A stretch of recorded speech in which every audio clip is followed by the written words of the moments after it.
শুরু করছো। আসসালামু আলাইকুম। আজকে একটি উপকারী গাছ দেখাতে যাচ্ছি। এই গাছটির নাম হচ্ছে আমাদের এলাকার ভাষায় বলে বাইটা গাছ। অন্যান্য এলাকায় অন্যান্য নামে ডাকতে পারে, আবার কোনো এলাকায় বলে ভাট গাছ।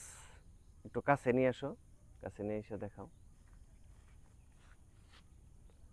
এটার অনেক উপকারিতা রয়েছে।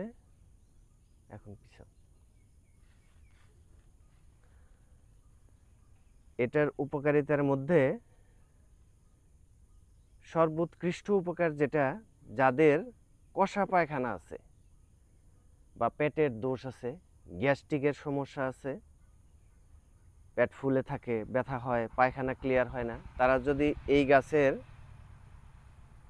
এরকম 2-4টি ডোগা ছেঁচে রস করে তারপরে এটা নিয়মিত সকালে খালি পেটে হাফ কাপ পরিমাণ করে খায়, তাহলে দেখা যাবে যে তাদের পায়খানাটাও ক্লিয়ার হবে এবং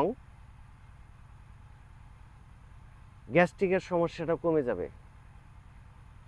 সাথে যাদের গুঁড়া কৃমি আছে, বড় কৃমি আছে, এটা যদি নিয়মিত 7 দিন 2-3 চা চামচ করে সকালে খালি পেটে খাওয়া হয়, তাদের গুঁড়া কৃমি, বড় কৃমি, সব কৃমি চলে যাবে।